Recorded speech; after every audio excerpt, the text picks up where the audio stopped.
Eccoci, è lunedì, che calcio che fa? Parliamo di calcio, al martedì parliamo un po' di libri riguardanti la salute e il benessere con equilibrio, e al giovedì invece di notizie in generale, di libri, di consigli e anche di qualche autore che riusciamo ogni 15 giorni ad avere in diretta. Oggi parliamo di calcio con due amici professionisti. Luca è un amico dell'ultimo momento. Giorgio invece ci conosciamo da quasi una ventina d'anni, anzi forse più.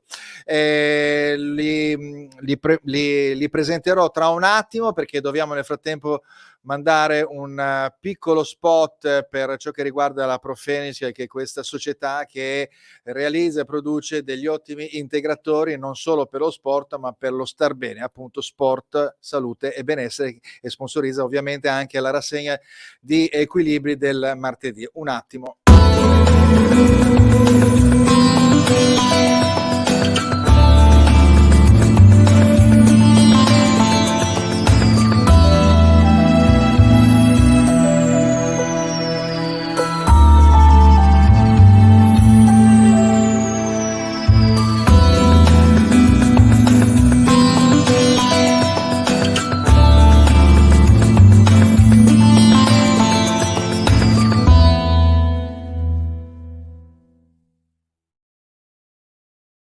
Eccoci rientrati in studio e arrivato a un certo punto ci troviamo qui dopo un weekend calcistico che ha dato qualche responso molto ma molto interessante, sia in testa alla classifica che in coda alla classifica. Poi parleremo anche dei sorteggi, un po' della farsa che c'è stata oggi. Vabbè, insomma, prima di avventurarci in tutti gli argomenti, presento subito gli amici. Ho quindi il piacere di risentire dopo un paio di settimane, visto che avevamo presentato il suo libro, Luca Valentini, direttamente da Diano Marina, giusto? È giustissimo, ciao Fulvio, grazie, ciao, bentrovato. Ciao, ecco, e io poi dopo farò lo spiritoso per una cosa. Luca è speaker, ma è anche scrittore, giornalista, e ha scritto dei libri che riguardano, ne parleremo anche dopo, un breve accenno, riguardano il settore del paranormale, dei fantasmi, insomma di qualcosa, degli spiriti, molto ma molto interessante. Poi l'altro Quello che è amico. un po' successo all'UEFA ultimamente, insomma, di Esatto, sì, paranormale. sì. Sì, sì, le palline che sono lievitate, esatto. Esatto. E poi dall'altra parte invece abbiamo Giorgio Vizioli, giornalista, consulente di marketing e formazione. Eccolo qua. Ciao Giorgio. Ciao, grazie. Come va? Eccoci. Allora a questo punto qua però scusami, anche tu bisogna far vedere la libreria, eh. Ecco, benissimo, tutti con delle belle librerie, io invece ho uno studio virtuale e dietro, mentre invece di molto reale, c'è questo sorpasso dell'Inter nei confronti del Milan. Volevo già subito in qualche modo un po' sfrucugliare il mio amico Giorgio, visto che è di fede milanista. Allora, vabbè, è un momento temporaneo, d'altronde c'è stata una lunga rincorsa, è un punto importante alla prossima partita del Milan, però i punti bisogna farli sempre. Per la legge dei grandi numeri, i filotti anche di partite positive prima o poi si interrompe, quindi non è ancora finita. Vabbè, diciamo che io sono un po' preoccupato dopo l'esperienza dell'anno scorso, nel senso che anche l'anno scorso eravamo andati strabene, poi c'è stato questo calo. Allora, siccome a me piace molto Pioli, però leggo che tutte le sue squadre dopo come si dice, dopo verso metà campionato hanno un calo, io penso, quello fa quello di mestiere, prende un sacco di soldi, è pieno di consulenti, ci lavora tutto il giorno, non è come noi che ne parliamo un'oretta e facciamo altre cose. Penso prenderà delle contromisure, farà qualcos'altro. Cioè, se uno ripete tutti gli anni lo stesso errore, che non è un errore così irrimediabile, e quindi spero che anche perché poi effettivamente rispetto all'anno scorso molti calciatori non era il problema, il margine di miglioramento dell'anno scorso era altissimo, era una squadra dove metà della squadra aveva 20 anni, 20, non 21, 20, era tutta gente del 2000, del 2001, tanti. È chiaro che una squadra così ha dei margini di miglioramento eccezionali.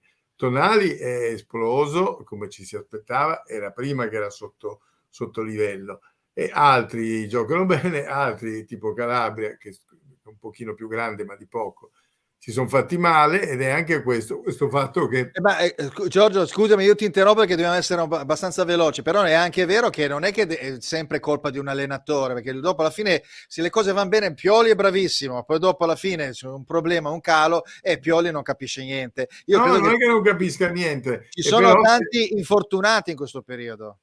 Però non dico che sia colpa dell'allenatore, però tu sai che i giocatori di Serie A sono come delle macchine di Formula 1, come diceva Sacchi, potenti e delicate, nel senso che quindi anche quando c'era il Milan Lab, queste cose qui, cioè voglio dire l'aspetto medico nella squadra di calcio passa anche dall'allenatore.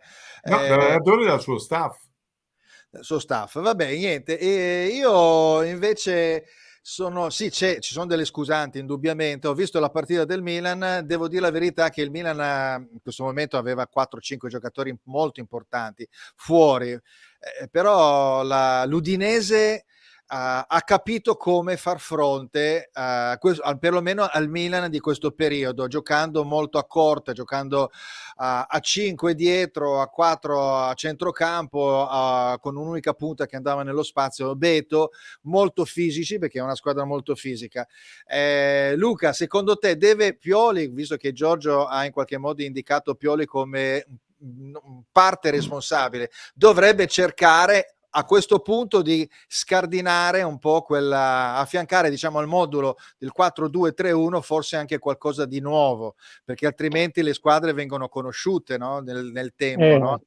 Assolutamente sì, è il gioco di Pioli, lo conosciamo, però in effetti in alcuni casi forse è importante cercare di così proporre qualcosa di diverso, no? Se non di nuovo comunque di diverso, anche perché come ricordavi tu effettivamente l'Udinese ha un po' rivelato, no?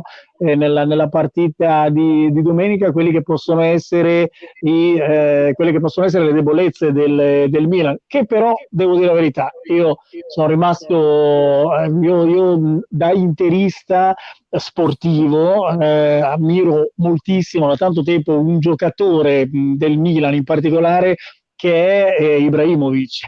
Non credo di essere l'unico, però penso che comunque nonostante l'età, nonostante lui sia uno di quei giocatori che si piazza là davanti e farà 6 metri in 20 minuti probabilmente di corsa, però è uno dei pochissimi giocatori ai quali quando arriva la palla difficilmente sbagliano, difficilmente non la mettono dentro, quindi ha delle qualità e delle capacità che anche oggi, dopo insomma tanti anni di carriera, possono rappresentare comunque un valore aggiunto per il Milan. Quindi io, se fossi in Pioli, punterei sempre molto su Ibrahimovic, perché secondo me è uno dei è una delle armi vincenti hai sopra di te in questa schermata un detrattore e un grande stimatore. Giorgio stima in una maniera incredibile Ibrahimovic, io lo stimo come professionista, non lo stimo molto come persona, quindi è un altro discorso, non c'entra niente,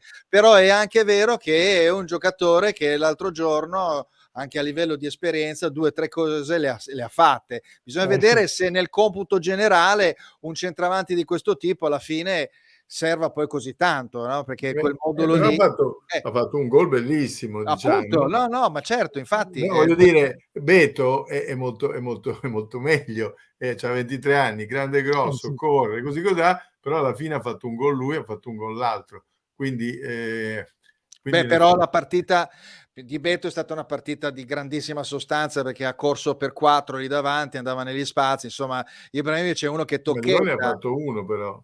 Sì, no, se guardi, se non ne ha fatti fare agli tutto, altri, ne hanno fatto uno anche loro alla fine. Sì, no, ma se dopo alla fine vuoi chiudere tutto in un discorso di gol, allora è chiaro, 1-1, pari e patte, infatti è finita così, quindi la partita è finita così. Va bene, allora andiamo avanti un po' per ciò che riguarda, guardiamo anche un attimo la classifica, così vediamo la situazione come si sta evolvendo, perché tra tutti i campionati che a me piace molto ribadire questo fatto, tra tutti i campionati, quelli importanti, quello italiano è quello più appassionante. È inutile che continuiamo a celebrare sempre gli altri, e andate a vedere i punti di distacco tra le prime 6-7 squadre e ci si rende conto, vabbè, chiaro che se andiamo a prendere l'Empoli è un po' distante, anche la Juventus stessa, però le squadre che sono in 10 punti, ci sono pochi tornei che hanno queste squadre, perché il Bayern si sta già staccando, il Real Madrid idem, dall'altra parte in Inghilterra la stessa cosa, quindi con il Liverpool, quindi il Paris Saint-Germain non ne parliamo. Allora abbiamo l'Inter che è appunto a 40, il Milan a 39, Atalanta 37, zitta zitta, e il Napoli che ha segnato il passo 36, poi abbiamo la Fiorentina a 30, Juventus a 28 che ha pareggiato l'altro giorno un po' inusitatamente, l'Empoli che sta sorprendendo in questo campionato, lo diciamo già da un po' di puntate di Che Calcio che fa. Abbiamo poi la Roma che deve giocare stasera in casa contro lo Spezia, quindi potrebbe andare a 28, quindi zitta zitta anche la Roma tanto criticata di Mourinho potrebbe risalire. La Lazio, stop della Lazio a 25, il Bologna a 24, poi andiamo a vedere le altre. Abbiamo quindi il Sassuolo, scusate che non riesco a vedere più da quella parte lì in alto, vabbè niente, Verona, ecco scusate perché è nascosto da un dato, Verona che ha appunto 23 punti assieme al Sassuolo, Torino 22, Sampdoria che batte il Genoa nel derby con 18, Udinese 17, Venezia 16, Spezia 12 e poi abbiamo il trio finale che se la sta in qualche modo vedendo tra di loro, che è il Genoa con 10, il Cagliari con 10, la Salernitana ultima a 8 punti. Che cosa vi vedete in questa classifica di particolarmente eclatante in quest'ultimo periodo, no? Giorgio, due cose. Una, la Lazio, che io pensavo facesse meno peggio di così, nel senso che comunque era reputata una delle 7 sorelle che dovevano fare un campionato a sé, e invece è invischiata, perde. L'altro giorno ha pareggiato l'ultimo, no, stava vincendo e poi ha preso un gol all'ultimo minuto, e diciamo, a parte quella partita con l'Inter che poi l'ha vinta un po' aiutata, però diciamo che l'ha vinta, però le altre insomma, non ha convinto tanto, e questo mi ha stupito. Invece la Fiorentina è buffo perché ha fatto 0 pareggi, quindi non capisco se è una squadra forte o no. Beh, però a livello di punti questo è importante, perché è meglio tutto sommato perdere e pareggiare, che perdere e vincere, che invece avere un pareggio di mezzo. Perché no, certo, però è meglio vincere e pareggiare senza perdere. Ah beh, questo è No, nel senso che ne ha perse anche insomma, che poteva non perdere, ecco. Certo. Così, quindi diciamo queste sono le 2 sorprese, in negativo e in positivo. Sull'Atalanta, effettivamente l'Atalanta è entrata in campionato alla quinta, sesta partita, un po' come l'Inter del resto, con la differenza che l'Inter aveva cambiato allenatore e l'Atalanta no, e il Napoli sta segnando il passo, è fisiologico. Per certi versi sono meno preoccupato per il Napoli che per il Milan. Il Milan c'ho paura che si pianti. Il Napoli invece penso che in realtà uno bravo come Spalletti lo raddrizza. Se andiamo a vedere per esempio la striscia delle ultime 5 partite, c'è un pareggio del Milan, precedentemente 2 vittorie, poi c'erano ancora 2 sconfitte, no? Precedentemente. Sì. Fiorentina e Sassuolo. Di cui una evitabilissima, quella con Sassuolo. Quella con la Fiorentina pure era evitabile per come è andata la partita, perché in effetti il Milan ha fatto di più la partita, è vero, mentre invece il Napoli sulle ultime 5 partite ha un pareggio e una vittoria e 3 sconfitte, ben 3 sconfitte. Anche loro stanno in qualche modo patendo gli infortuni. Luca, riguardo una tua considerazione vedendo la classifica, appunto. Sì, ma io direi, guarda, che dalla posizione numero 9 in giù, quindi dalla Lazio con i suoi 25 punti in giù più o meno, secondo me è tutto così come ci si poteva attendere, mentre la Roma senz'altro ha un po' deluso, ma principalmente per Mourinho, nel senso che comunque ci si aspettava, conoscendo anche un po', poi da interista conosco piuttosto bene le caratteristiche di Mourinho, quindi magari ci si aspettava qualcosina di più, però come ricordavi tu, in realtà siamo prossimi alla fine del girone d'andata, quindi ci sono tutte le possibilità per poter recuperare per quanto riguarda la Roma. La sorpresa è senza dubbio l'Empoli, Sì. che con i suoi 26 punti è da tenere in grande considerazione, e credo tra l'altro che la vittoria contro il Napoli al Maradona abbia non soltanto consentito all'Empoli di ottenere 3 punti d'oro, perché non sarà facile per nessuno comunque andare a vincere a Napoli, ma gli abbia dato una iniezione di morale davvero molto molto Però importante, è che nel pericolosa calcio sta squadra, ha battuto anche è la molto, Juventus, è molto pericolosa. a È da Torino. tenere, esatto, è da tenere in grande considerazione, anche perché la storia ci insegna che le cosiddette piccole, diciamo così, anche con un termine che non è neanche Sì. molto bello, però che cominciano a vincere, no, tradizionalmente fuori casa contro le grandi, e poi continuano a dare molto fastidio Beh, nel giocano corso in totale del proseguo. libertà, anche perché poi quando raggiungi la bellezza di 26 punti, giusto? Eh 26 beh, punti, ne mancano 14 per la quota salvezza, quindi eh, insomma ancora non è finito il girone d'andata. non è Però male. quelle squadre lì sono Di, anche un po' discontinue, perché Sì, anche per dire, come la Fiorentina, ha battuto il Milan, poi ha perso con l'Empoli. Il Sassuolo sembrava l'Ammazzagrandi, poi dopo magari pareggia con quelle che con la Salernità, adesso non mi viene in mente, perché per dire. l'Udinese stessa ha pochissimi punti, però poi in realtà quando poi l'abbiamo vista giocare bene, gioca molto bene, però non sono molto continue, se no No, sarebbero più questo, ovviamente. beh, ci sono anche delle logge, un po' cambiano un po' troppo spesso gli allenatori, anche questo. sì. Infatti Andrea Azzoli era allenatore in precedenza dell'Empoli, e Dionisi invece è andato al Sassuolo e quindi nonostante il cambio dell'allenatore, Andrea Azzoli conosceva l'ambiente, quindi si è reintegrato subito. Dunque andiamo a vedere, volevo vedere una cosa, ecco i commenti, abbiamo già due amici, uno è Alessandro Ravezzani, figlio appunto del mitico Ravezzani, fotografo. Ciao Fulvio, va che sen forte, vabbè lui è interista. Tramite la chat ti dico che ti aspetto qui prossimamente, così ci fai vedere un po' di foto del periodo storico di tuo papà e anche le tue. E poi c'è Nestore Del Boccia che invece ha qualche considerazione, come si fa a mangiare un soggetto del genere, diseducativo ad ogni livello. Qua lui ce l'ha con Ibrahimovic, mentre invece Sì. nei like abbiamo Dario Ricci di Radio 24, salutiamo, amica di Giorgio, conosco anch'io, Chiara Di Noia, e poi abbiamo Adriano Bardin che è stato grande portiere appunto dell'Anerossi ed era l'allenatore dei portieri al Bayern, allo Stoccarda, alla nazionale italiana, perché ha seguito Trapattoni in tutte le sue avventure, quindi è stato praticamente il tutore in porta di giocatori come Toldo, Buffon, Pagliuca, insomma. E poi adesso abbiamo Biagio Castagna che è il radiocronista del web, un caro saluto, eccetera, eccetera, anche ai tuoi Devo onori. dire una cosa. Dimmi. Scusami, di Ibrahimovic può piacere o non piacere, ma come fai a dire che è diseducativo ad ogni livello? Uno che a 40 anni gioca così, vuol dire che ha fatto una vita da atleta.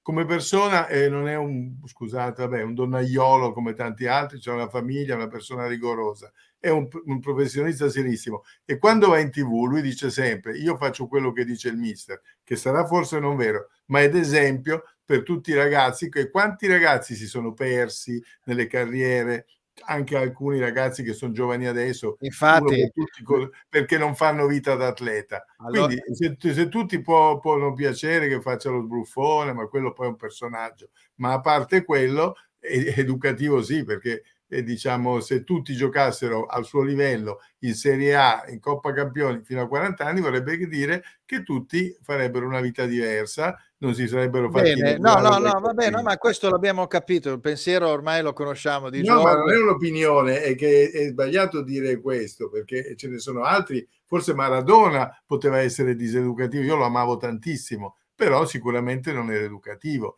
perché comunque lui arrivava un quarto d'ora prima della partita, giocava benissimo e poi dopo andava a farsi delle sostanze peggiori. Questo è un altro discorso, ma uno come Ibrahimovic sicuramente non ha mai toccato un goccio d'alcol né fumato una sigaretta. Vabbè, non metto in onda quello che ha scritto Biagio Castagna perché altrimenti si innesta una No, polemica che non basta, finiamo basta. più. Allora, no, no, no, ma poi sono d'accordo con te, cioè Ibrahimovic c'è un fior di professionista, è chiaro che quando uno è idolatrato da una folla e poi da un momento all'altro manda dei gestacci alla propria curva perché vuole andarsene al Barcellona, è chiaro che non c'è un bel ricordo di questo giocatore. Ricordiamoci anche che in Coppa, in quel famoso ritorno con il Liverpool, Manchester, non mi ricordo già più, lui e Figo ebbero da dire nei confronti di Mancini, e Mancini quindi abbandonò anche l'Inter e disse io non sarò più l'allenatore dell'Inter. Quindi sono giocatori pesanti da sopportare. Quindi sì, diciamo indubbiamente... che bisognerebbe sempre riuscire a scindere, no, il discorso il personaggio dal calciatore. Esatto, personaggio nella vita privata dalla qualità che può darti. Ma Giorgio ha perfettamente ragione da questo punto di vista. È un giocatore però abbastanza ingombrante, ecco, diciamo. Chiudiamo Sì, Ibra, perché comunque in questo periodo è stato comunque un esempio per i giocatori giovani, come diceva Giorgio, per il Milan, quindi si vede il livello che il Milan è cresciuto da questo punto di vista, perché lo si sa che quando c'è una persona che si allena bene, gli altri devono stare zitti e seguire da questo punto di vista. Ogni giorno è così. Oggi ci sono stati, dopo ritorneremo a parlare di campionato, oggi ci sono stati i sorteggi, al di là della farsa del sorteggio, che si sono dimenticati di togliere delle palline durante il sorteggio e quindi il Villarreal si ritrovava il Manchester e quindi c'era anche una suddivisione di calcolo probabilistico all'interno dell'urna, avendo una pallina in più, cosa si faceva? E diciamo che è stato un bel pasticcio che se fosse successo in Italia, chissà, apriti cielo. Però guarda, quando ti ricordi che non certo col calcio, ma quando hanno tolto l'agenzia del farmaco dall'Italia, che mancava un voto, sono andati a fare il sorteggio di là in 2, poi sono tornati a dire sì, abbiamo sorteggiato, è venuto a Amsterdam. Sì, è una cosa pietosa. Accordi sotto banco. No, ma dico che se l'avessimo fatta noi da bambini in cortile, certo. quindi nel garage dove giocavo io, siamo ancora con gli occhi neri adesso. L'Agenzia Europea del Farmaco a Milano sarebbe stata una cosa molto, molto interessante, però sai, guai dare ma poi i sorteggi si possono perdere, ma che almeno si facciano. Appunto. Hai ragione. Va bene, allora torniamo al discorso invece di questa dell'urna che è stata poi rifatta. Ecco qua i sorteggi. L'Inter in un primo momento avrebbe avuto l'Ajax e la Juventus invece lo Sporting Lisbona, invece la Juve si ritrova il Villarreal che potrebbe essere abbordabile anche se ha fatto una bella partita l'altro giorno con l'Atalanta e l'Inter invece secondo me ha preso la peggiore perché il Liverpool lo reputo la squadra più difficile da incontrare perché gioca allenata da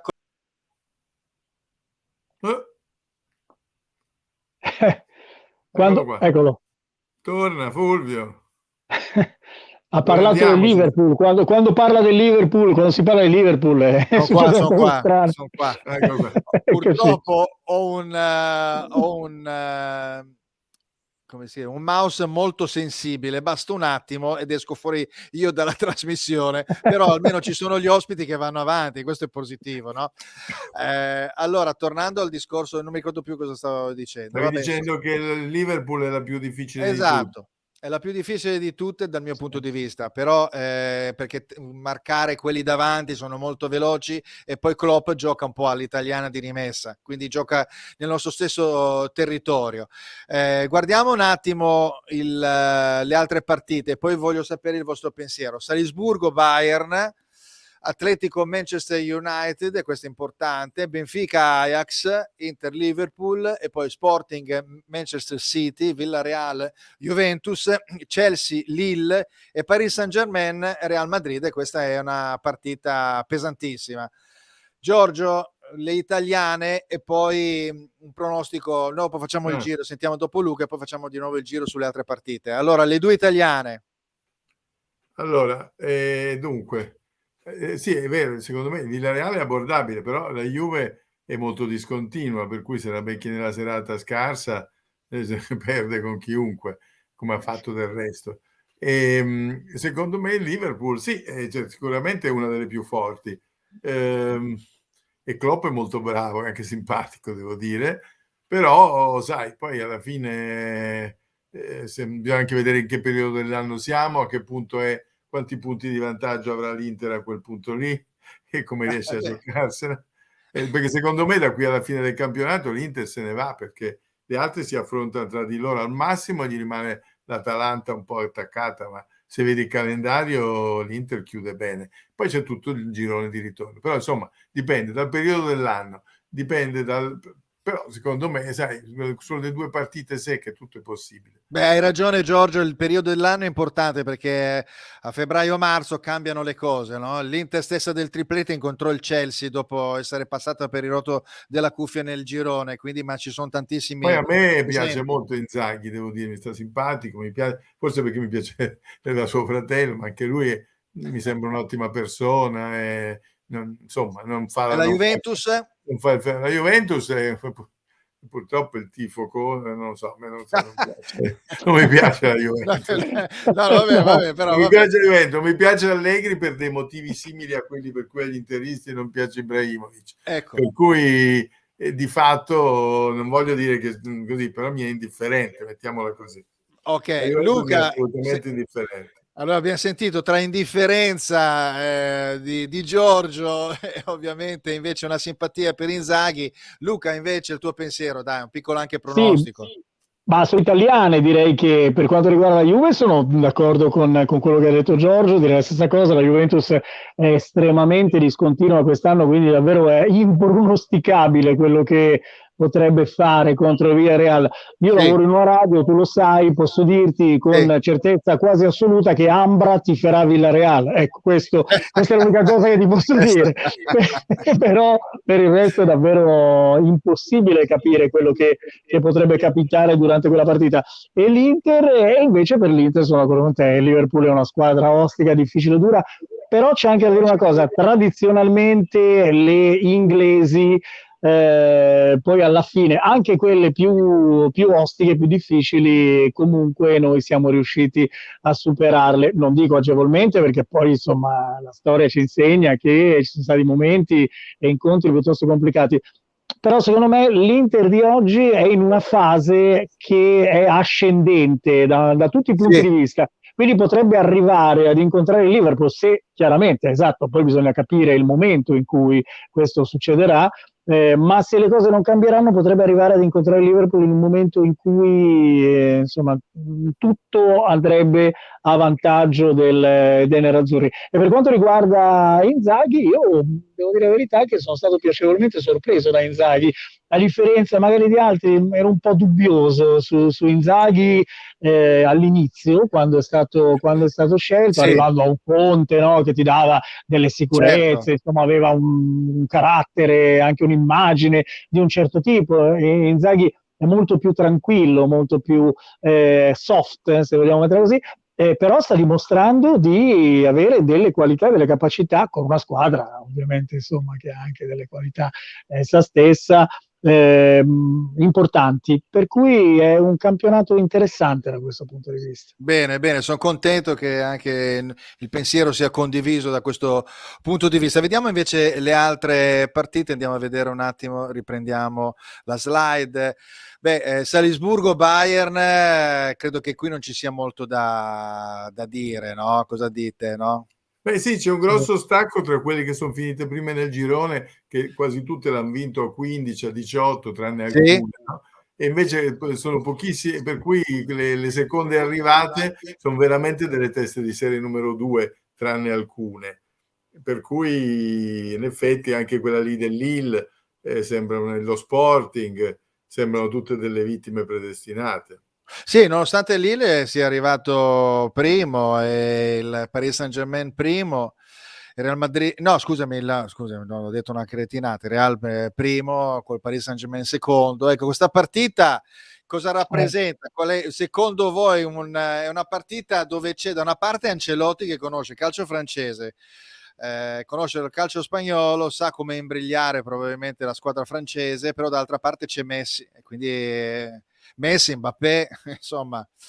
Luca. Questa è una partita da 210 minuti, secondo me. È una partita che insomma tireranno fino alla fine, salvo sorprese di chissà quale natura, con degli equilibri straordinari, proprio per quello che ricordavi tu, perché comunque si conoscono molto bene elementi dell'una e dell'altra squadra e difficilmente credo che una prevarrà sull'altra. Poi il calcio è bellissimo proprio perché alle volte ci mette di fronte a delle sorprese incredibili, quindi magari Paris Saint-Germain o Real Madrid si ritroveranno nella serata sì o nella serata no, e quindi succederà di tutto, però prevedibilmente direi che è una partita insomma, da 0 a 0 e tutto ciò che ne consegue, supplementari e quant'altro. Ok, Giorgio? Ma siccome io sono contrario alle collezioni di figurine, a me fare il Paris Saint-Germain non mi piace come squadra, perché è vero che ce l'ha tutti forti, però le squadre, il calcio è bello anche perché le squadre sono fatte di 11 giocatori e che è anche bello giocarlo, perché c'è un ruolo per tutti, non è che possono essere tutti, una squadra con 11 Messi contro una squadra con 11 Gattuso, non è detto che vince sempre la Faccio un squadra. po' il cattivello, faccio un po' il cattivello. A me dà un po' fastidio, per esempio, dare un pallone d'oro, il 7° pallone d'oro a Messi perché gioca nel Paris Saint-Germain, che dell'Emiro Qatariota, visto che ci saranno i campionati del mondo del Qatar. Quindi è chiaro che se la tirano, Cioè, sì, è una anche se buffonata. per me è difficile tifare Real Madrid, però... Perché è Vabbè. difficile Real Madrid? Beh, tutta una storia dietro da interisti, quindi No, certo.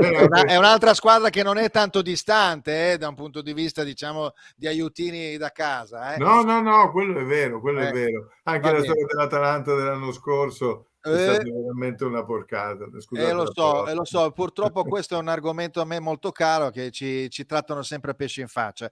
Qua abbiamo l'altra partita che parliamo, di cui ne parliamo, poi però passiamo... una cosa è trattarci a pesci in faccia, una cosa è che comincia la partita e già una squadra sfavorita ne levi uno e così si ne vedi comincia uno per un fallo che non era da ultimo uomo.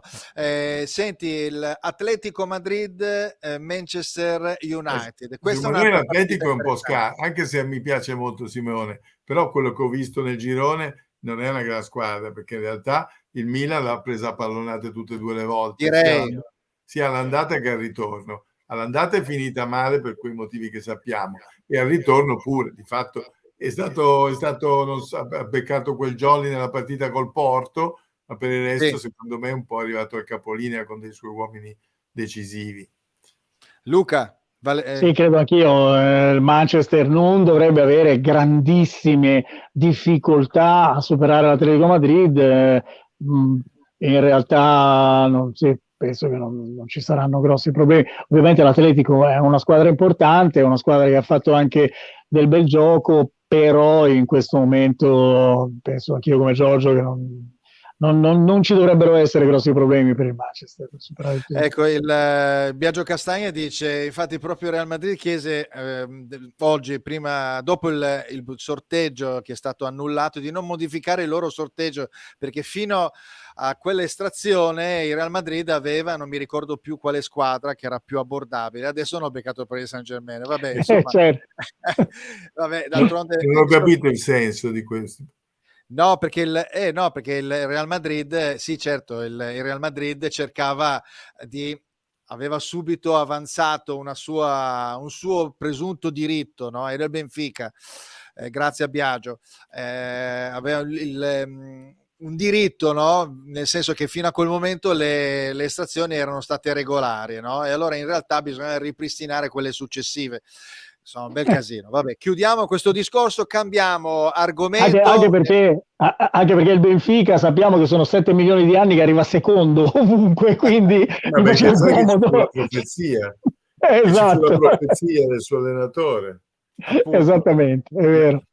Va bene, allora adesso a questo momento apriamo una piccola finestrella che riguarda sempre i libri, visto che tratto i libri e mi piace quindi in qualche modo rimbalzare da una puntata all'altra, da una trasmissione all'altra, anche perché poi di fronte ho Luca Valentini che ha scritto libri Adesso ne presentiamo uno in una forma molto veloce, ovviamente, solo così diamo una spiegazione riguardo alla tipologia del libro. E poi Giorgio, che invece è un cultore, lo apprezzo tantissimo, di poesia, perché in questo periodo, tra parentesi, già ci sono tantissimi libri, tutti scrivono, ma le poesie rimangono sempre un po' un passo indietro, ed è un peccato. Allora, quindi dopo leggeremo una bella poesia famosa di Umberto Saba, ma nel frattempo, prima di iniziare, diamo un attimo di diamo la slide in diretta che riguarda appunto i Mondadori Bookstore, sui quali si appoggiano le trasmissioni di Equilibri e Diretta Libera: Acqui Terme, Crema, Genova Sestri Ponente, Loano, Sessi Levante, Trento e Varazze. Ringraziamo sempre per l'aiuto e l'assistenza. Allora, partiamo con Luca. Luca, allora, Sì, il libro che abbiamo anche presentato 2 settimane fa, velocissimamente, è questo: Fantasmi, io ce l'ho qui davanti, oltre il confine della vita, un'indagine rigorosa e sorprendente nel mondo del paranormale, dallo spiritismo alla fisica quantistica, Atene Edizioni. Allora, io te l'ho già definito, è un compendio di avvicinamento per chi non conosce bene la materia, quindi a me è piaciuto molto perché è interessante, non conoscendo bene la materia. Cosa sì, aggiungeresti? ma direi dal calcio ai libri, fantasmi, alle volte si utilizzano anche parlando di calcio dicendo quella squadra è una squadra di fantasmi quando le cose non funzionano molto bene in campo, che in realtà i fantasmi di cui parlo io sono legati al mondo del paranormale, quindi sono quelli nell'accezione più classica del termine che possiamo immaginare tutti quanti, e come ricordavi giustamente tu, come abbiamo anche raccontato una quindicina di giorni fa, si tratta di non è una raccolta di leggende sui fantasmi, ce ne sono tante, ne scrissi anch'io alcune su altri libri precedenti, ma è proprio un'indagine abbastanza rigorosa e estremamente scientifica su un mondo che di scientifico ha poco, che è quello del paranormale, e tentando di applicare a questo mondo così curioso, particolare, vasto, straordinario e incredibile delle regole, delle leggi anche scientifiche che potrebbero, il condizionale in questi casi è d'obbligo, tentare di spiegarci un po' meglio come funzionano le cose da questo punto di vista. Quindi ci sono una serie di racconti legati alla storia del paranormale che nasce nell'antichità e poi si sviluppa intorno al XIX secolo con lo spiritismo e molto altro. E c'è poi una parte dedicata proprio all'applicazione di alcune leggi legate alla fisica quantistica che sono recenti, sono studi particolarmente attuali che anche gli sperimentatori, gli studiosi del paranormale stanno cominciando ad applicare alla materia, tentando di spiegare in maniera più razionale quello che fino ad oggi onestamente di razionale in realtà davvero poco. Quindi il libro è un po' un compendio, come dicevi tu, di questo genere qui. Sì, anche perché poi lo scettico, chi si avvicina a questa materia, ha bisogno di avere un conforto Sì, con delle prove, è tutto, le prove. tutto ruota attorno a questo, no? Quindi va bene, allora lasciamo quindi un attimo, ricordo appunto Fantasmi, oltre il confine della vita, il libro di Luca Valentini per Atene Edizioni, e passiamo invece a Giorgio. Giorgio, a quel punto anzi, lui ha in odore di uscita un libro che riguarda appunto una sua antologia personale di poesie. Spiega queste poesie come sono state scelte, sono del tuo gusto personale o hanno una logica, un filo No, hanno conduttore? una logica, Non perché hanno una logica? sì, ce l'hanno. Ah, ok. Naturalmente, perché due cose cioè, mi piacciono molte cose, però diciamo tra le tante me ne piacciono due, che sono la geografia e la poesia. Allora l'idea era partita di fare una rubrica su una testata, poi in realtà la testata non si fece, insomma non avevo tempo da perdere, poi ci fu il primo lockdown, quindi il 2 aprile del 1920 ho aperto una pagina Facebook che si chiama Poeti e Geografia, dove periodicamente, diciamo una volta alla settimana, una volta ogni 10 giorni, chiedo scusa, pubblico una poesia con un commento che scrivo io e una fotografia che alle volte ho fatto io, alle volte le prendo da Shutterstock oppure me le faccio mandare, infatti. E pian pianino intorno a questa pagina si è aggregato un numero di follower, che non sono assiduissimi, però un po' lo sono, e allora hanno cominciato anche a consigliarmi delle poesie. Io poi segnalo sempre quando me la consigliano, e sarò brevissimo. Questa antologia è volutamente molto molto trasversale, nel senso che c'è Dante, ci sono dei versi del canto di Ulisse dove lui descrive la sua navigazione fino alle colonne d'Ercole, e poi ci sono poesie scritte da poeti poco conosciuti e anche da poeti amici, da amici, diciamo, che certe volte me le hanno scritte al momento, delle volte me le hanno scritte e avevano delle poesie lì. Poi alla fine nel novero, perché adesso chiudo la prima raccolta del 2021, sono 90 poesie, e Però bello, ne ho caspita. contrabbandate dentro anche 2 mie che pubblicavo al mio compleanno, mi facevo questo regalo. E quindi niente, proprio oggi ho messo postato l'ultima, e quindi che è di Brodsky, il poeta russo Brodsky, sull'isola di Procida. Ok, va E bene. ecco, questo è un Quindi po' il questa... criterio, c'è tutto, da Dante a Giorgio Vizioli. Bene, benissimo, un excursus incredibile. A metà strada abbiamo però una poesia di un triestino, Umberto Saba, ed è In cui ci sono gol. poesie di Saba anche nella mia raccolta, su Ok, Trieste naturalmente. leggiamo un attimo velocissimamente questa. Allora, il portiere è caduto alla difesa ultima vana, contro terra cela la faccia, a non veder la amara luce. Il compagno in ginocchio che l'induce con parole e con mano a rivelarsi, scopre pieni di lacrime i suoi occhi. La folla, unita ebbrezza, per trabocchi nel campo, intorno al vincitore stanno al suo collo e si gettano i fratelli. Pochi momenti come questo, belli, e quanti l'odio consuma e l'amore è dato sotto il cielo di vedere. Presso la rete inviolata il portiere, l'altro, è rimasto, ma non la sua anima, con la persona vi è rimasta sola. La sua gioia si fa una capriola, si fa baci che manda di lontano. Della festa egli dice: anch'io sono parte. Insomma, vabbè, l'ho letta un po' No, velocemente, bello, bravo, bravissimo. quindi è una Complimenti. poesia che denota tutti gli stati d'animo, per chi ha giocato a pallone ha un significato, vero Giorgio? Sì, sì. Bene. Allora chiudiamo quest'ambito, questo momento diciamo poetico e letterario. No, non ci rifiondiamo in questa, perché tra 2 settimane, tra 2 giovedì, io ho un appuntamento con Diretta Libro, ed è questa una cosa importante da dire, ed è Federica Cappelletti. Avrò appunto Ah, in diretta la moglie di Pablito, di Paolo Rossi, che è mancato il 9 dicembre del 2020, ce lo ricordiamo, eccolo qua. Questo è il libro, ed è un libro loro, quindi un libro scritto da lei per sempre noi due, edito da Rizzoli, quindi sarà una bellissimo excursus della loro storia, oltre al fatto che a livello calcistico lo conosciamo benissimo tutti, Pablito. Ecco, vi dico una cosa, ma che calcio è questo che si dimentica ai palloni d'oro di ricordare un giocatore come Paolo Rossi, che è stato pallone d'oro? Ma io ne aggiungo un altro, perché io non credo, non ho visto la trasmissione, non credo che abbiano in qualche modo ricordato anche la figura di Gerd Müller, che è mancato quest'anno. Ecco, io dico una cosa, forse in cioè, Germania. no, ma dico non nel pallone d'oro, Ah, no? In quel momento lì sono 2 palloni d'oro, ricordiamocelo, anche perché poi credo che è più un autogol. Luca, il tuo pensiero?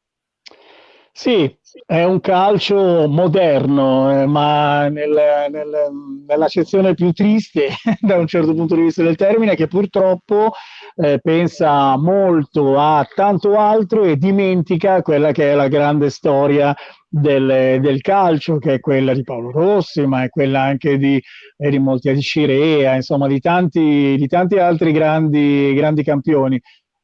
Purtroppo le cose sono cambiate, è un calcio mediatico, è un calcio che non ha tempo da perdere, se vogliamo, con una terminologia che purtroppo non è bella, ma questo è, e che quindi pensa solo all'oggi e purtroppo dimentica lo ieri, insomma, il Quindi passato, e invece è una questione quasi temporale. Giorgio, sì. invece, il tuo... Però io sono d'accordo con quello che dici tu, però secondo me così facendo, io dico sempre, vabbè, bisogna accettare i tempi moderni, ma in realtà il fatto che il calcio sia così orientato sul business, è diventato così arido, in realtà mina la sua radice, perché più di tutte le altre cose il calcio è basato sulla passione sportiva. Sono Cioè, d'accordo con te. Vero. possiamo benissimo dire, cioè, di tante altre cose possiamo dire non importa, adesso valgono altri valori che sono il guadagno, il Non ci sono profitto. valori da quel punto di vista, è solo Ma una questione economica, e quindi no, è ho chiaro. capito, però diciamo, questi soldi da qualche parte devono arrivare, e arrivano dalla passione degli sportivi, che è gente disposta a spendere per andare in trasferta, per comprarti le magliette, per comprarti... Senza quello il business non c'è, non esiste un altro business, capito? E allora in realtà in questo approccio così arido e così orientato ai soldi, e ti dicono sì, devi capire che però adesso i soldi e quindi il calcio sta cambiando, ma più di tanto non può cambiare, perché se scolli un po' finisce come il ciclismo, che a furia di annullare campionati perché questo era dopato, quell'altro era dopato, la gente lo segue molto meno. Allora io vi faccio una domanda, no? Io ero ragazzino, bambino ai tempi di Mazzola e di Rivera, anche tu Giorgio. Sì, Ancora adesso noi abbiamo dei riferimenti e pensiamo ancora a quei giocatori, facciamo anche dei rimandi con Messi, Cristiano Ronaldo. Io per esempio ogni tanto dico, chissà se Mazzola e Rivera avrebbero potuto giocare in questo, non so, Barcellona, in questo Liverpool, in un calcio moderno. Luca, di che periodo sei tu? Qual è a 8 anni che squadra avevi in quel periodo lì?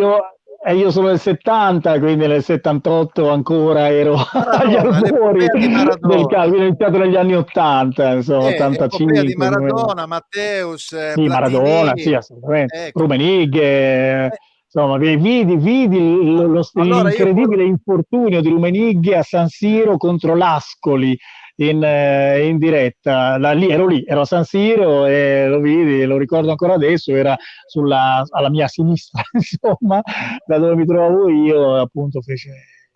allora quello che voglio dire è che arrivato a un certo punto questo fa parte, vabbè, magari noi abbiamo qualche anno di più e quindi magari questi ricordi in qualche modo sono pesanti, no? Nel fare un raffronto, però arrivato a un certo punto il calcio è basato proprio dal ricordo di calciatori e anche di raffronti nel tempo.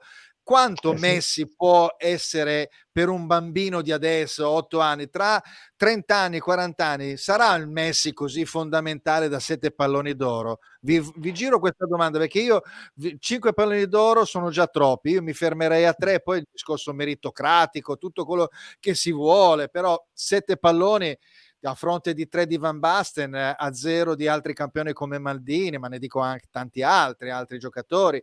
Cioè, è una cosa che non sta né in cielo né in terra. Qual è il vostro pensiero? Il bambino tra 40 anni, 30 anni, cosa ricorderà di questi 7 palloni d'oro?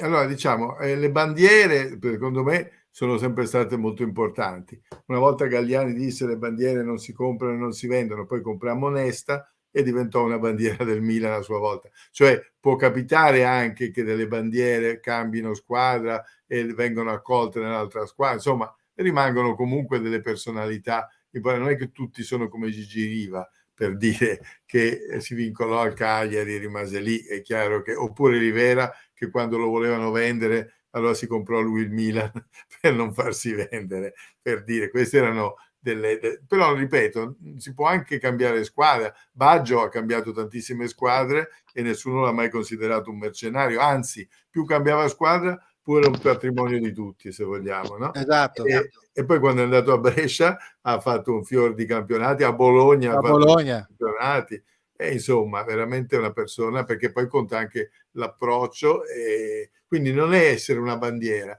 Detto tecnicamente, secondo me Rivera, questa gente qui poteva giocare benissimo. Adesso chiaramente sarebbe allenato in un altro modo, farebbe un'altra vita da calciatore, però il talento ce l'aveva Rivera e un talento ce l'aveva anche Burnic a suo modo, anche se un altro talento. Ok, andiamo avanti perché manca poco, mancano 10 minuti, abbiamo ancora da dire alcune cose. Luca, il tuo pensiero?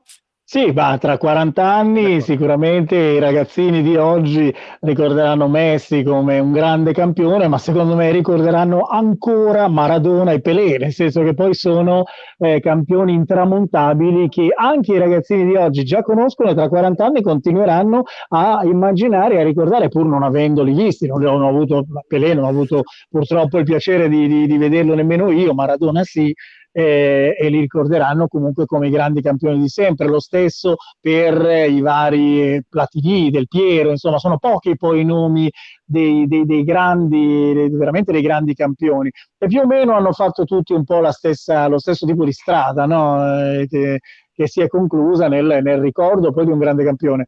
Oggi il calcio moderno credo che abbia in sintesi davvero tanto tanto da imparare dal calcio di qualche anno fa, Perfetto, esatto. soprattutto, sì, soprattutto per Hai quanto riguarda proprio perfettamente ragione. Hai sì. No, perfettamente non ragione. solo da un punto di vista economico, io dico proprio da un punto di No, vista no, umano, ecco, sì. esatto, è quello che Sì, dice Giorgio, no? È chiaro, è vero, è vero. sì. Qua poi abbiamo Nestore Del Boccio, dice siete ragazzi, io ricordo Lorenzi, Wilkes, Firmani, Skoglund, Armano, Mazzi, Beh. ricordo bene Di Stefano che dicono, per esempio Sandrino Mazzola mi ha detto che Di Stefano è stato il più grande calciatore di tutti i tempi, quindi io purtroppo non ho un pensiero, c'è ben poco di Stefano.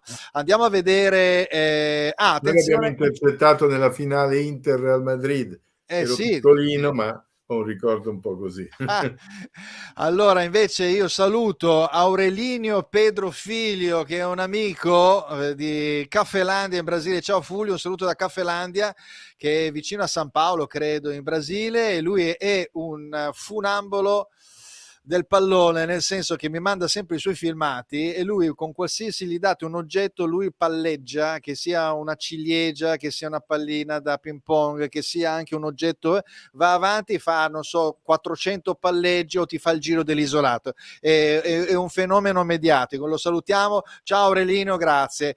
Allora salutiamo in Brasile. Allora ritorniamo invece su quello che in qualche modo ve l'avevo anticipato. Eccolo qua, questo è qual è il vostro dream team? Qua vedete grandi calciatori, ne abbiamo parlato fino adesso, guardate, mi piace riguardarli: Ronaldo, Matteus, Maradona, Van Basten, Messi, Pelé, Cruyff, Rivera, Baggio, di cui abbiamo detto, e anche Cristiano Ronaldo. Allora, Giorgio non so se li ha preparati, vediamo Luca nel frattempo. Luca, Sì, dai. guarda, io li ho preparati, ma devo dirti la verità che il mio dream team, per una questione di affetto, di ricordo, ne parlavamo Sì, prima, sì, insomma, del calcio di qualche tempo fa, sì, e è un dream team che è stato poi messo insieme da altri, e ne parlavamo prima di iniziare la diretta, ed è un dream sì. team che richiama esattamente quella che fu la grande nazionale italiana che vinse Ok. nell'82 il Mondial in Spagna. Allora non me la Quindi dici? O va bene te la quella? dico? Sì, sì, te Ah, la ok. dico? Beh, la Sì, ricordiamo, dai, il grande Dino vabbè. Zoff, poi difensori 4 Baresi, Bergomi, Cabrini e Gentile, al centrocampo Riali, che tra l'altro, al quale tra l'altro fu dedicata una canzone di Ligabue, no, Sì, famosa, sì, e poi Tardelli, che segnò anche il gol in finale, sì. e Causio, Bruno Conti, e all'attacco Alessandro Altobelli e lo straordinario Paolo Rossi. Direi che loro sono senz'altro, è vero, erano già un dream team costruito ad hoc da Bearzot, però direi Scusami, che la linea difensiva Baresi, Bergomi, che l'altro, Gentile e Baresi, Cabrini. Bergomi, Cabrini e Cabrini, Gentile. Cabrini. Si manca Gentile Zoff. che era tutto tranne che gentile, nel senso che entrava in campo anche soltanto negli ultimi 5 minuti e azzoppava il primo attaccante della squadra avversaria, quindi Io me lo era ricordo, io straordinario. ricordo molto bene a 15 anni, a 14 anni a San Siro, una delle prime partite in un Inter-Juventus, era una cosa terribile, però era Era tosto, terribile. tosto, tosto. Giorgio, il tuo? Io invece ho mischiato le generazioni, come si suol fare. Sì? E allora, va bene, il portiere non lo sono dimenticato, però Vabbè, dai, hai da Buffon a Cudicini, ci a metto Pagliuca, non so, ne hai tanti. Albertosi, Al- Albertosi. Albertosi, Albertosi. A terzino destro, prima avevo messo Tassotti perché io ero un gran sì? patito di Tassotti, però forse Burnic era meglio, dai, Allora, mettiamo Burnic. perché qua è bello fare questi fritti misti. Ok, Poi in mezzo alla difesa a 4 con sì, Baresi e Nesta a centrali e Maldini Paolo a sinistra. Il sì. centrocampo a 3 con Pirlo, De Rossi e Pogba. E poi, poi dunque 4-3-2, 4-3-2-1, Due e pu- quindi davanti invece ci metterei Donadoni e Totti, e davanti Shevchenko o Inzaghi, però mettiamo Shevchenko, poverino, che mi fa Poverino. Poverino che tanta ha preso una tenerezza bella adesso. gatta da pelare in questo periodo.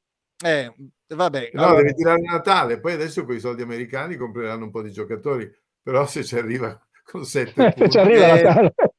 diciamo che il Genoa fa sempre una doppia campagna acquisti, quindi di Sì, è vendita, e vero. quindi vabbè. Allora ritorniamo un attimo per ciò che riguarda abbiamo 5 minuti, anche qualcosa di più, non è un problema, anche a sbordare. Vediamo quella che era stata il confronto della settimana scorsa con 38 punti, 37, poi vabbè 36 e 34 quelli dell'Atalanta, 17esima giornata, quindi c'è stata il pareggio dell'Udinese, l'Inter ha vinto contro il Cagliari, il Napoli ha perso con l'Empoli e l'Atalanta è andata a vincere a Verona. Prossimo turno c'è il Napoli per il Milan in casa, l'Inter va a Salerno contro Salernitana, il Napoli ovviamente va a San Siro, e invece l'Atalanta ha la Roma in casa, e questa è una partitella non particolarmente facile. L'ultima del girone d'andata abbiamo un Empoli fuori casa, e quindi abbiamo elogiato prima l'Empoli, l'Inter che va a Torino, no, ha il Torino in casa, che è sempre una squadra comunque tosta, strana, lo Ha giocato Spezia, benissimo col Bologna. esatto, lo Spezia col Napoli, è una squadra che è un po' così così, il Genoa che riuscirà prima o poi a fare qualcosa, a qualche punto. Il pronostico della prossima partita, del prossimo turno. Allora, partiamo dal milanista, questo Milan-Napoli. Come lo vedi, Giorgio? Allora, per il Milan giocare in casa è assolutamente indifferente, anzi, ha fatto più punti Meglio. in trasferta che in casa, quindi il fattore campo non incide, e diciamo che io spero in un pareggio. Sì, ok.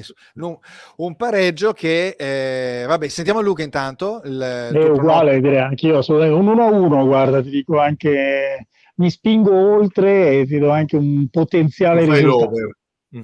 1-1 1-1, potrebbe sì. essere una partita di svolta invece per il Napoli, perché se il Napoli perde, diciamo, si ritrova praticamente a 36 punti, il Milan andrebbe a 42, quindi ci sarebbero già 6 punti, l'Inter probabilmente andrebbe a vincere contro la Salernitana, andrebbe a 43, quindi incomincerebbe a staccarsi un duo di testa con l'Atalanta. Si è staccato Fulvio. Ha toccato il mouse, sappiamo che è un problema di sensibilità di mouse, È quindi sempre eccolo così, qua. sono tornato, ecco. Quindi mentre invece l'Atalanta che incontra appunto la Roma è una partita difficile e comunque lì. Però Eh, Fulvio, tu ci insegni che manca ancora un sacco di campionato e che certo, 7 punti si recuperano, come ha recuperato l'Inter, che non le ha recuperate a una squadra sola, le ha recuperate a 2 squadre. è vero, Per cui quindi è e lunga, anche è lunga. l'Atalanta non è prima perché aveva perso terreno, ma anche l'Atalanta ne ha recuperati 7 se non 8, se non Ecco, 9 di non più. è un discorso, facendo un ragionamento più allargato, che l'Atalanta è partita un po' in ritardo perché ha messo molto fieno in cascina, non so come mai, erano abbastanza imballate all'inizio, mentre invece il Milan ha sfruttato secondo me una preparazione molto più agile, e adesso con i campi e la pesantezza, l'Udinese che è stata molto fisica l'altro giorno li ha messi sotto. Qual è il vostro pensiero? Che in questo momento forse ci sono stati, è frutto un po' della preparazione, poi si arriva adesso tra 2 giornate, c'è un po' di pausa e poi c'è la ripresa con la preparazione successiva, quella invernale. Giorgio? Ah, sì, te l'ho detto, cioè io spero che, insomma, che prima di tutto che recuperiamo con la pausa un po', però io ho paura che noi alla pausa, noi dico il Milan, alla pausa ci arriviamo diciamo un po' indietro, perché l'Empoli è forte, anche il Torino è forte, però l'Empoli è forte, quindi in realtà se va male facciamo un punto in 2 partite, se va bene ne facciamo 4. Ecco. Luca? Sì, il problema è quello che succederà poi anche dopo la pausa, perché molte squadre poi dopo la pausa fanno dei passi falsi abbastanza importanti. È vero. Io quello che posso dire, a parer mio, l'Atalanta finirà il girone d'andata al secondo posto. Non so chi sarà primo, ovviamente, perché insomma, poi alla fine sono tutte lì. Però secondo me l'Atalanta Continua a quest'anno vincere. è comunque, cioè sono diversi anni che è una squadra da tenere in grande considerazione proprio a livello di vertice di classifica. E quindi se fa 6 quest'anno punti, probabilmente sì, dovrebbe esserci un pareggio tra Napoli e Milan, probabilmente.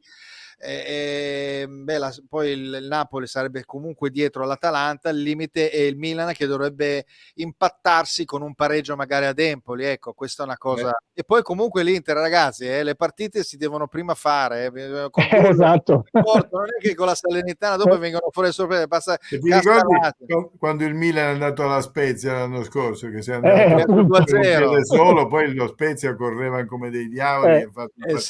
Poi erano forti in casa, effettivamente erano forti. Erano forti, ma non sempre così, ne hanno perse. No. Invece quella serata lì il Milan non ha visto il pallone. Allora, vediamo invece il prossimo turno, lo vediamo, eccolo qua, globale, 18ª giornata, penultima del girone di andata, abbiamo evidenziato nei vari colori il Milan a Napoli, questa è la partitissima che sarà domenica sera. Poi in giallo invece 2 partite molto importanti, l'Atalanta che incontra la Roma e la Inter Salernitana, ma più che altro in prospettiva della testa, perché ci sono partite molto interessanti come per esempio un Fiorentina-Sassuolo, perché Sassuolo sta giocando molto bene, la Fiorentina è una squadra emergente, il Bologna è una squadra che non lascia nulla al caso, la Juventus deve rifarsi e non è semplice. Poi abbiamo un Torino-Verona molto particolare, Juric contro la sua ex squadra, abbiamo la Lazio che incontra il Genoa si ripiglierà, la Lazio ha perso, quindi staremo a vedere. Spezia-Empoli, qui abbiamo sempre la sorpresa dell'Empoli, e poi Cagliari-Udinese, che è una partita terribile, oppure da pareggio da braccino corto, e Sampdoria-Venezia, idem, partita da braccino corto, nel senso che magari un punto può servire. Quale di queste partite andreste a vedere al di là del Milan o dell'Inter per il vostro piacere, ovviamente? Atalanta-Roma. Atalanta-Roma. Luca? Spezia-Empoli. A Spezia-Empoli andreste a vedere? Sì. Vabbè, prendi il treno oppure arrivi direttamente lì a Spezia, quindi da questo punto di vista. Va bene, allora siamo arrivati alla fine della nostra puntata. Altri argomenti, ecco, per esempio c'è il VAR, non lo sto toccando da 3 giornate il VAR, no? Mi sembra che sia rimasto un po' silente. Possibile? Perché il VAR l'ho abbastanza accusato, no? Infatti lo vedo qui come una ghigliottina del calcio, no? Il VAR. Prego, uno. A me piace il VAR. A te piace il VAR? Questo condotto così? Sono favorevole. Sei favorevole? Però a condotto... rispetto a prima sì, perché prima c'era un secondo per sbagliare, poi c'erano i calciatori che ti dicevano di guardare nel maxi schermo. E, insomma, se noi abbiamo fiducia nel sistema arbitrale e nella competenza degli arbitri, il VAR è senz'altro uno strumento in più. Luca? Sono favorevole anch'io, bisognerebbe secondo me dare una giustatina alle regole che determinano quando l'arbitro deve andare a vedere il VAR, perché ci sono stati dei VAR chiarissimi, palesi, che erano necessari e in cui invece gli arbitri, dei quali gli arbitri non si sono occupati, che gli arbitri non hanno sfruttato, quindi allora bisogna un attimino capire quello. Perché è colpa dell'arbitro, non del VAR. È colpa dell'arbitro, sì, assolutamente. No, bisogna dare delle regole precise all'arbitro. Perché... Questo è la diatriba, è proprio questo, il punto è proprio questo, l'autonomia sì. dell'arbitro, e qualche volta invece non è autonomo, quindi lui a quel punto si prostra, si china al giudizio del VAR, che non sempre però è organico in tutte le decisioni. Va bene, io ringrazio carissimi Luca Valentini e Giorgio Vizioli per aver partecipato a questa puntata di Che Calcio Che Fa. Spero prossimamente, anche con l'anno nuovo, di potervi riospitare, se siete liberi, per chiacchierare un po' in tranquillità. Con Dai, piacere. vi faccio tanti auguri di buone feste e un buon 2022. Grazie, auguri a tutti. Va bene. Auguroni e grazie mille. Ciao, di nuovo, grazie ancora. Ciao.